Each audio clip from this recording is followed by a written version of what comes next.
A paz de Jesus, meus irmãos e minhas irmãs, salve Maria! Bem-vindos ao canal Via de Oração. O Santo do Dia é uma resenha diária dos santos guardados na memória da Igreja. Eles são os verdadeiros discípulos de Nosso Senhor Jesus Cristo. As vidas desses homens e mulheres são a doutrina e os ensinamentos da Santa Igreja. 8 de junho, recordamos hoje os santos Beata Maria do Divino Coração de Jesus e Beato Estevão Sandor. Santos que fizeram a diferença no seu tempo. Vamos começar conhecendo a história da Beata Maria. É célebre por ter sido a mensageira de Deus ao Papa Leão XIII, para pedir-lhe a consagração do gênero humano ao Sagrado Coração de Jesus. Entretanto, a consagração somente ocorreu no final de sua vida, já que a cidade do Porto, em Portugal, ao começar a celebração da festa do Coração de Jesus, no dia 8 de junho de 1899, a irmã Maria do Divino Coração deixou este mundo e foi ao encontro do Senhor. Vamos conhecer um pouco de sua história. Poucos dias antes, em 25 de maio desse mesmo ano de 1899, o Santo Padre Leão XIII publica a encíclica Annus Sacrum, a preparar a Igreja para o século XX. Uma encíclica importantíssima em que, a pedido insistente e reiterado da irmã Maria do Divino Coração, o Papa anunciava oficialmente a toda a Igreja a consagração do mundo inteiro ao Sagrado Coração de Jesus, consagração que se efetuou de fato poucos dias após a sua morte. O despertar do amor ao coração de Jesus aconteceu desde muito cedo em sua vida, pois foi com sua família que ela aprendeu a amar o Sagrado Coração de Jesus. A mãe da Beata Maria do Divino Coração, Condessa Helena, foi quem introduziu esta devoção na família, cultivando dentro do lar a devoção com as imagens do Sagrado Coração de Jesus e praticando atos de piedade desta devoção, principalmente no mês de junho de cada ano, dedicado ao Sagrado Coração de Jesus, momento em que a imagem do Sagrado Coração de Jesus ficava exposta o mês inteiro na capela da família. A influência de sua mãe foi tão grande que nas lembranças da Beata Maria, a mesma ressalta os ensinamentos da mãe de renunciar a si mesmo e na perseverança da mortificação, privando-se de tudo sem reservas. Ela afirma que compreendeu que o espírito de sacrifício não é apenas imaginação, mas aprendeu a amar o sacrifício e buscar colocá-lo em prática em sua vida. Naquela época, a piedade era muito austera e dura, dominada pelo jansenismo da época e com uma visão pessimista do ser humano. A Beata Maria era uma adolescente muito piedosa e generosa, expressando sua devoção em suas práticas. Entretanto, a Beata Maria do Divino Coração tinha uma personalidade difícil, descrita popularmente como um gênio de cão, pois ela tinha muita dificuldade quando as coisas não andavam como ela queria, mostrando facilmente seu descontentamento. Esta luta com ela mesma durou por toda a sua vida, sendo que a Beata Maria do Divino Coração recebeu muita ajuda de um confessor da paróquia de Darmstadt, que foi quem ajudou a crescer e encontrar uma maior harmonia em sua vida.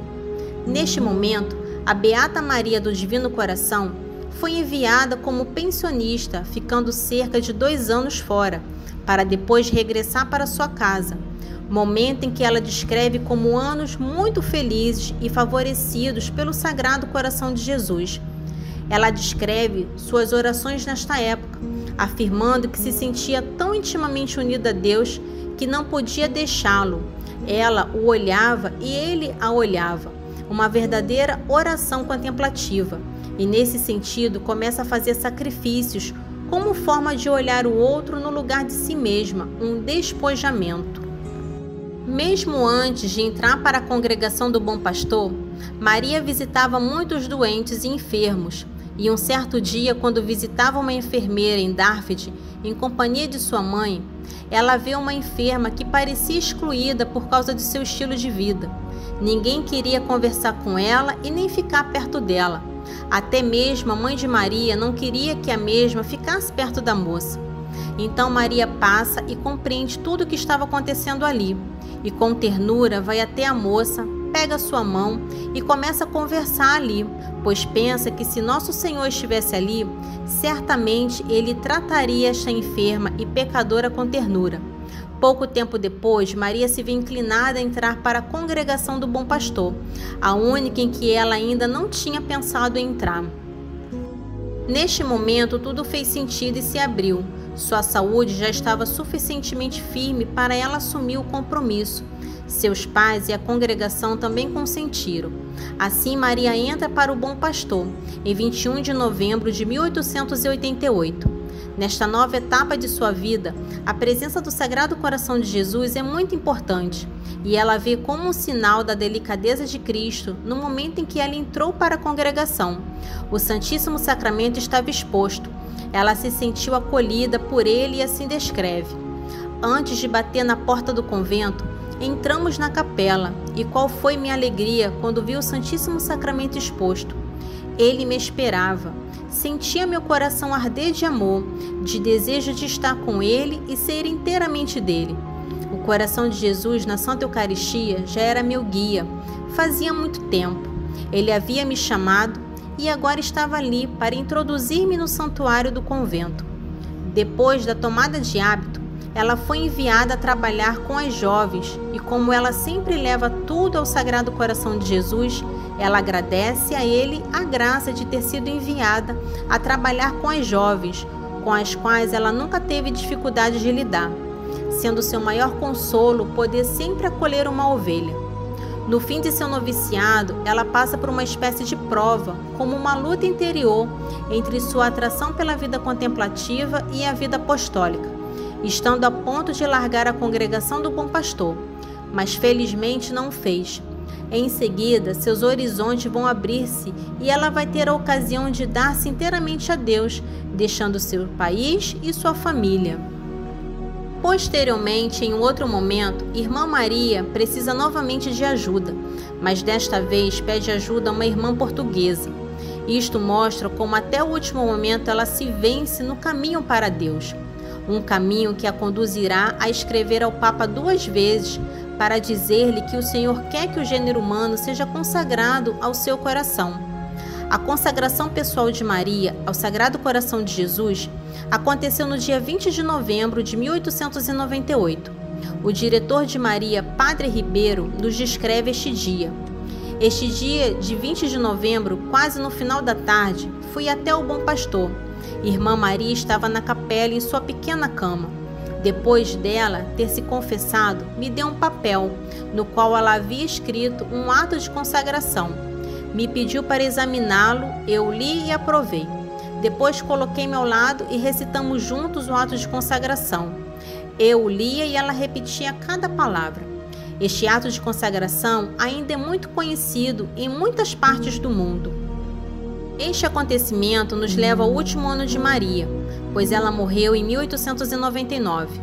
Em fevereiro deste ano, foi permitido às igrejas e capelas do Bom Pastor recitar em público as ladainhas do Sagrado Coração de Jesus.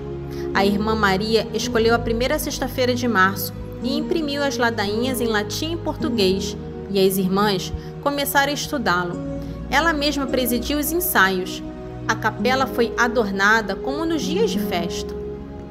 Neste mesmo ano, terminada sua missão junto ao Sagrado Coração de Jesus, no dia 8 de junho de 1899, a Irmã Maria do Divino Coração morreu e suas últimas palavras foram: "Eu queria receber a Sagrada Comunhão", e suas últimas palavras escritas foram: "Meu Pai, sofro muito, rogue por mim para que possa estar sempre unida ao Divino Coração de Jesus". Se analisarmos todas as frases da Irmã Maria do Divino Coração, podemos ver que ela tinha um desejo constante de estar unida ao Sagrado Coração de Jesus por meio da Eucaristia. Em 1964, a Irmã Maria do Divino Coração recebeu o título de Venerável por meio da Congregação para a Causa dos Santos, e em 1º de novembro de 1975, solenidade de Todos os Santos, foi beatificada pelo Papa Paulo VI. Seu corpo encontra-se até hoje incorrupto, exposto para veneração pública na Igreja do Sagrado Coração de Jesus, no Convento das Irmãs do Bom Pastor, em Portugal. que possamos pedir a intercessão desta santa. Amém. Neste dia também recordamos o Beato Estevão Sandor, salesiano mártir. O santo, filho de Estevão, ferroviário, e de Maria Fequete, dona de casa, nasceu na Hungria no dia 26 de novembro de 1914. Foi o primeiro de 3 irmãos. Desde pequeno recebeu uma religiosidade profunda de seus pais, cujos ensinamentos fez com que ele fosse um auxílio e um exemplo de estudos e orações para os seus irmãos, e era considerado pelos amigos como um menino bom, cortês e alegre. Vamos conhecer um pouco de sua história. Como São João Bosco entre os jovens, o Beato Estevão também era uma referência para os seus amigos, e ao ler um boletim salesiano, conheceu Dom Bosco e teve em si o profundo desejo de ser parte da congregação. Falou com seu diretor espiritual e com seus pais, que depois de muita insistência do filho, aceitaram o seu ingresso. Em 1936, entrou na Casa Salesiana de Budapeste e ali fez os primeiros 2 anos de aspirantado, frequentando o curso de técnico impressor na Escola de Artes Gráficas de Dom Bosco, até ser convocado para as Forças Armadas por causa da guerra. Em 1939, foi oficialmente liberado das funções militares e, após um ano de noviciado, realizou como leigo irmão os seus primeiros votos. Isso se deu no dia 8 de setembro de 1940. Com uma comovente alegria, o beato passou a ensinar nos cursos profissionais, a ajudar nos oratórios e a cuidar, a promover a juventude operária católica. Foi considerado um exemplo de educador, como seu pai na fé, São João Bosco. Em 1942, o salesiano recebeu uma medalha de prata de valor militar pelo que fizera das trincheiras, um oratório festivo em meio aos desalentos da guerra. Ao fim, ajudou a erguer e a reconstruir a sociedade material e moralmente. Além disso, dedicou-se em especial aos jovens mais pobres e necessitados. Em 1946, professou seus votos perpétuos como salesiano irmão e continuou a ensinar artes gráficas até o início da perseguição cristã em 1949. Sandor precisou deixar sua tipografia, porém continuou seu apostolado com a juventude de forma clandestina. Em julho de 1952 foi preso e nunca mais foi visto. Um documento oficial certifica o processo e a condenação à morte, tendo sido executado por enforcamento no dia 8 de junho de 1953. A beatificação aconteceu em 19 de outubro de 2013. Que possamos pedir a intercessão deste santo. Amém. Para conhecer um pouco sobre a vida dos santos, se inscreva no canal, curta e ative o sininho para receber as notificações. Os santos são obras-primas de Cristo e nos levam por suas preces a Deus. Oração do dia. Ó bem-aventurada Maria do Divino Coração, que consagrastes a vossa vida ao serviço dos que mais necessitavam da misericórdia divina, intercedei por nós, para que saibamos imitar o vosso zelo pela salvação de toda a humanidade.